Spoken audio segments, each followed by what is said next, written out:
इन अधिकारियों की सुविधा के लिए इस वीडियो का निर्माण किया गया है। कृपया ध्यान दें।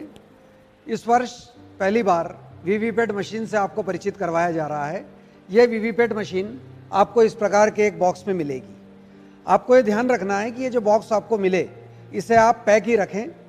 यदि आप सामग्री लेते समय बीयू और सीयू इनको यदि जांच करना चाहते हैं तो कृपया इन दोनों को ही जांच करें।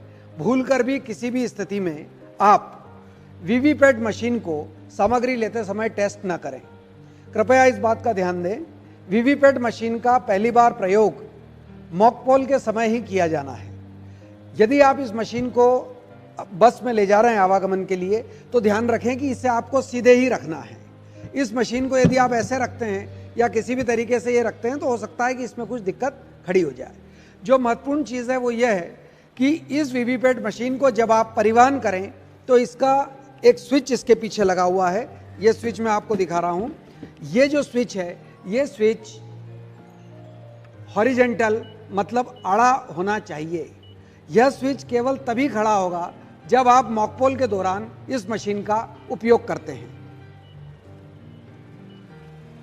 और भी कई सावधानियां हैं जिसके अंतर्गत मॉकपोल जब आप करेंगे तो आप ध्यान रखें कि मॉकपोल की जो पर्चियां इसके अंदर हैं इन पर्चियों को आप निकाल कर एक काले लिफाफे में सील करेंगे और काले लिफाफे को एक प्लास्टिक के बॉक्स में रखकर आप पिंक पेपर सील से उसको सील करेंगे।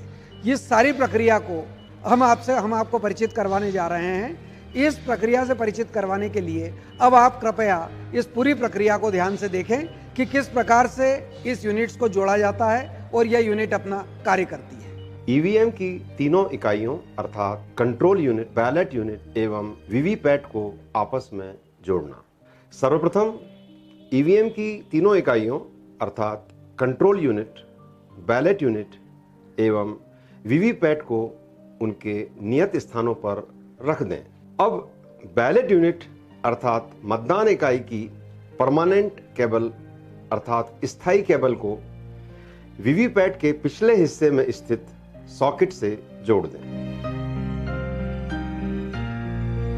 इसी प्रकार वीवीपैट की स्थायी केबल को कंट्रोल यूनिट अर्थात नियंत्रण इकाई के पिछले भाग में स्थित सॉकेट से जोड़ दें।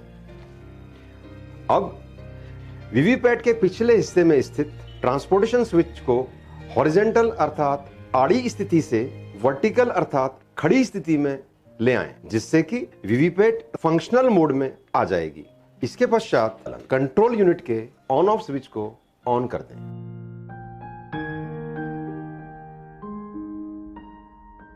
दिखावटी मतदान अर्थात मॉकपोल का संचालन करने के लिए सबसे पहले ईवीएम की तीनों इकाइयों को कनेक्ट कर दें। इसके पश्चात कंट्रोल यूनिट के ऑन ऑफ स्विच को ऑन कर दें।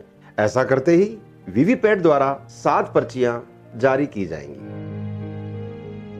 अब कंट्रोल यूनिट में बैलेट बटन दबाकर बारी बारी से सभी मतदान अभिकर्ताओं को उनके मनपसंद अभ्यर्थी को मत देने के लिए कहें। दिखावटी मतदान के दौरान सभी नीले बटन को चेक करने के लिए नोटा सहित प्रत्येक अभ्यर्थी को वोट डाला जाना चाहिए। इस प्रकार के दिखावटी मतदान के पश्चात क्लोज बटन दबाकर मतदान समाप्त करें। अब रिजल्ट बटन दबाकर मतदान अभिकर्ताओं के सामने दिखावटी मतदान के रिजल्ट का प्रदर्शन करें। दिखावटी मतदान के रिजल्ट से मतदान अभिकर्ताओं के संतुष्ट होने के उपरांत कंट्रोल यूनिट में क्लियर बटन दबाकर दिखावटी मतदान के सभी वोटों को मिटाकर मशीन को खाली कर दें। इसके पश्चात दिखावटी मतदान का प्रमाण पत्र तैयार करें। दिखावटी मतदान के प्रमाण पत्र पर हस्ताक्षर करने से पूर्व ईवीएम को क्लियर करना न भूलें। दिखावटी मतदान के दौरान वीवीपैट द्वारा जारी की गई पर्चियों को ड्रॉप बॉक्स से निकाल लें। उन्हें गिनकर दिए गए काले रंग के लिफाफे में रखने के पश्चात सील करें एवं इस काले रंग के लिफाफे को दिए गए प्लास्टिक के बॉक्स में रखकर पिंक कलर की सील से सील करें। हरी पत्र मुद्रा अर्थात ग्रीन पेपर सील से रिजल्ट सेक्शन को सील करना। हरी पत्र मुद्रा का क्रम संख्यांक नोट कर लें। वह हरी पत्र मुद्रा के सफेद हिस्से पर पीठासीन अधिकारी व सभी उपस्थित मतदान अभिकर्ता हस्ताक्षर करें। अब कंट्रोल यूनिट के रिजल्ट सेक्शन के आंतरिक द्वार में स्थित फ्रेम में हरी पत्र मुद्रा को इस तरह डालें कि इसका हरा भाग छेद में से बाहर दिखाई दे। इसके पश्चात आंतरिक द्वार को इस तरह से बंद करें कि हरी पत्र मुद्रा के दोनों छोर बाहर निकले रहें। इसके बाद आंतरिक द्वार को स्पेशल एड्रेस टैग की मदद से इस तरह सील करें कि क्लोज बटन अच्छी तरह दिखता रहे। अब रिजल्ट सेक्शन के बाहरी द्वार को इस तरह बंद करें कि हरी पत्र मुद्रा के दोनों सिरे बाहर निकले रहें। अंत में रिजल्ट सेक्शन के बाहरी द्वार को एड्रेस टैग का इस्तेमाल कर सील करें।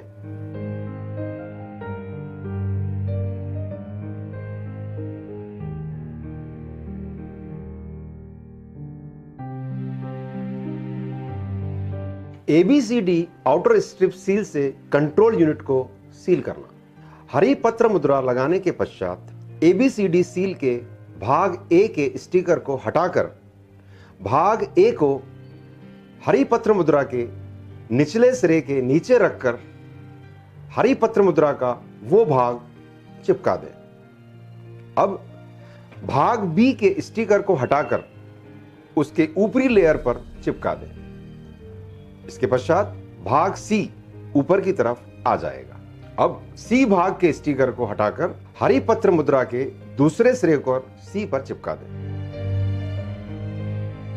अब स्ट्रिप सील को क्लोज बटन की विंडो के नीचे से कंट्रोल यूनिट पर बाईं ओर से घुमाकर कंट्रोल यूनिट को कवर करते हुए दाईं ओर से ऊपर लाएं। इस प्रकार D भाग ऊपर आ जाएगा। उसके स्टिकर को हटाकर हरी पत्र मुद्रा के ऊपर चिपका दें। ईवीएम की विभिन्न एरर अर्थात त्रुटियों के मैसेज का अर्थ। यदि कंट्रोल यूनिट के प्रदर्शन खंड अर्थात डिस्प्ले सेक्शन में प्रेज्ड एरर का मैसेज दिख रहा है तो इसका अर्थ है कि बैलेट यूनिट का कोई नीला बटन दबा रह गया है अथवा जाम हो गया है। ऐसी स्थिति में उसे फ्री किया जाना आवश्यक है। नीले बटन की जांच करें और उसे फ्री करें। यदि कंट्रोल यूनिट के डिस्प्ले सेक्शन में बैलेट यूनिट नॉट रिस्पॉन्डिंग इस प्रकार का मैसेज दिख रहा है तो इसका अर्थ है कि बैलेट यूनिट की स्थायी केबल वीवीपैट से सही तरह से कनेक्ट नहीं है अथवा वीवीपैट की स्थायी केबल कंट्रोल यूनिट से सही तरह से कनेक्ट नहीं है। इन दोनों की जांच की जानी आवश्यक है। कंट्रोल यूनिट के डिस्प्ले सेक्शन में वीवीपैट नॉट रिस्पॉन्डिंग इस प्रकार का मैसेज आ रहा है तो इसका अर्थ है कि वीवीपैट के पिछले हिस्से में स्थित ट्रांसपोर्टेशन स्विच आड़ी स्थिति में है अर्थात हॉरिजॉन्टल स्थिति में है। इसे वर्टिकल स्थिति में लाया जाना आवश्यक है अर्थात खड़ी स्थिति में लाया जाना आवश्यक है जिससे वीवीपैट कार्य करना प्रारंभ कर देगा। अभी आपने ईवीएम और वीवीपैट प्रक्रिया का किस प्रकार से संचालन होता है यह आपने देखा है। जब निर्वाचन अपने निर्धारित समय पर समाप्त हो जाए उसके बाद आपको निम्न प्रक्रिया अपनानी है। आपको कंट्रोल यूनिट में क्लोज बटन को दबाना है। क्लोज बटन को दबाने के पश्चात आपको कंट्रोल यूनिट का यह स्विच ऑफ कर देना है। इसके ऑफ करने के बाद आप वीवीपैट की मशीन का यह बटन जो हमने प्रारंभ में खड़ा किया था उसे हम फिर से आड़ा मतलब हॉरिजॉन्टल कर देंगे। इसके पश्चात सभी मशीनों को इनके निर्धारित बॉक्स में रखें और सील कर दें।